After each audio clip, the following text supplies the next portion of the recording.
पण हा आमच्या परिवाराचा विषय आहे। माझ्या 2 लहान मुलांच्या भविष्याचा विचार करून मी तुम्हा सगळ्यांना विनंती करते आहे की आता ह्या विषयावरती आपणही चर्चा थांबवावी, कारण माझ्या 2 मुलांच्या भविष्यावरती ह्या सगळ्या गोष्टीचा अतिरेक होतोय किंवा त्याचा त्या दोघांच्या भविष्यावरती कुठेतरी आता परिणाम व्हायला लागतोय। तुमचा जबाब नोंदवला असेल अंमली पदार्थ विरोधी पथकाने 1.5 तास तुमचा जबाब नोंदवला, नेमकी कशाची नोटीस होती आणि कशा संबंधित हा जबाब घेतला?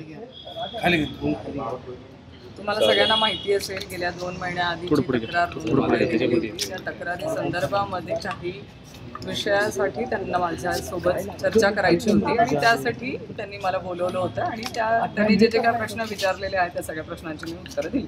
सिम कार्डच्या संदर्भानं तुमचं नाव आलं, आरोपी अटक केलेले होते, त्यांनी सांगितलेलं होतं की तुम्ही सिम कार्ड बदलून हे सिम कार्ड हरवलं असं सांगून दुसरं सिम कार्ड घेऊन व्हॉट्सअपचा डेटा डिलीट केला होता, पुरावा नष्ट केल्याचा आरोपचं नाव त्या प्रकरणी निष्पन्न झालं होतं। त्या संदर्भानं काही चौकशी झाली? चौकशी झाली आणि काय तिथे आतमध्ये चर्चा झाली हे मला मीडियाच्या समोर तरी सांगता येणार नाही, कारण हा सगळा न्यायालयीन विषय आहे आणि त्या संदर्भातली सगळी चर्चा मीडिया समोर करणं योग्य होणार नाही। पण आमच्या सगळ्यांच्या वतीने जेवढं त्यांना कॉपरेशन अपेक्षित आहे त्या तऱ्हेने आम्ही कॉपरेट करतो। तुमच्यावर ज्या प्रकारे टीका करण्यात आली फॉरेन्सिकचे रिपोर्ट आता माध्यमांमध्ये आलेले आहेत, निगेटिव्ह सर्व आरोपींचे रिपोर्ट आहेत, त्यांनी कुठल्याही अंमली पदार्थांचं सेवन केलेलं नाही असे रिपोर्ट आले।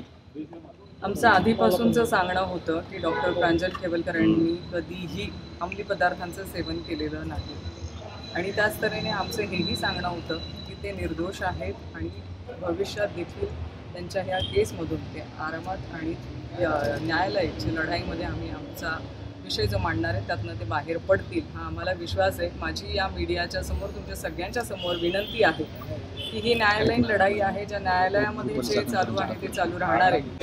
पण हा आमच्या परिवाराचा विषय आहे। माझ्या 2 लहान मुलांच्या भविष्याचा विचार करून मी तुम्हा सगळ्यांना विनंती करते आहे की आता ह्या विषयावरती आपणही चर्चा थांबवावी, कारण माझ्या 2 मुलांच्या भविष्यावरती ह्या सगळ्या गोष्टीचा अतिरेक होतोय किंवा त्याचा त्या दोघांच्या भविष्यावरती कुठेतरी आता परिणाम व्हायला लागतोय।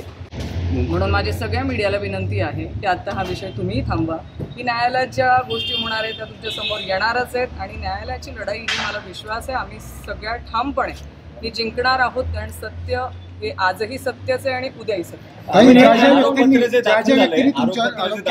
आरोपपत्रामध्ये अंमली पदार्थांच्या सेवनाचा पोलिसांना या सगळ्या गोष्टींचा अंदाज होता की रेड जी करण्यात आली आहे ती पार्टी त्या अर्थाने सुरू होण्यापूर्वी आरोपपत्रामध्ये जे नमूद केलंय त्यानुसार पजेशन जे आहे ते पजेशन अंमली पदार्थांचं आहे असाच केवळ आरोप आहे, सेवनाचा आरोप पोलिसांनी केलेलाच नाही। मी तुम्हाला सांगितलं ना ही न्यायालयीन लढाई आहे, याच्यावर सगळे विषय तुमच्या समोर येणारच आहेत। जशा न्यायालयामध्ये तारखा लागतील त्या तारखांमध्ये या सगळ्या गोष्टी चर्चेला येतील आणि सत्य बाहेर येईल। चाकणकर यांनी काही गंभीर आरोप केले होते तुमच्या कुटुंबियांवरती, व्हिडिओ संदर्भात, सीडी संदर्भात, तुमच्यावर पण देखील केले होते। माझी तुम्हा सगळ्यांना एकच विनंती आहे की ह्या सगळ्या विषयासंदर्भामध्ये न्यायालयीन चौकशी आणि आम्ही न्यायालयात गेलेलो आहोत, आम्ही व्यवस्थेवरती संपूर्णपणे विश्वास आहे। त्याच्यामुळे माझ्या 2 लहान मुलांच्या वतीने माझी तुम्हा सगळ्यांना विनंती आहे की ह्या सगळ्या ज्या गोष्टी आहेत तुम्ही आता कृपा करून थांबाव्यात। हा आमचा पारिवारिक विषय आहे आणि आमच्या पारिवारिक विषयामध्ये माझ्या 2 चिमुकल्याच्या भविष्यावरती याचा परिणाम होतोय, त्यांच्या भविष्यासाठी आणि त्यांच्या मानसिकतेवरती होणारा परिणाम बघता माझी तुम्हा सगळ्यांना विनंती आहे की आता ह्या विषयावरती फार चर्चा न करता जे महाराष्ट्रातले शेतकरी बांधवांचे विषय आहेत, जे दुष्काळ आज महाराष्ट्रामध्ये ओला दुष्काळाची गरज आहे, या सगळ्या शेतकरी बांधवांच्या साठी तुम्ही सगळ्यांनी लढा आणि त्यांच्यासाठी आवाज उचला, एवढीच माझी सगळ्यांना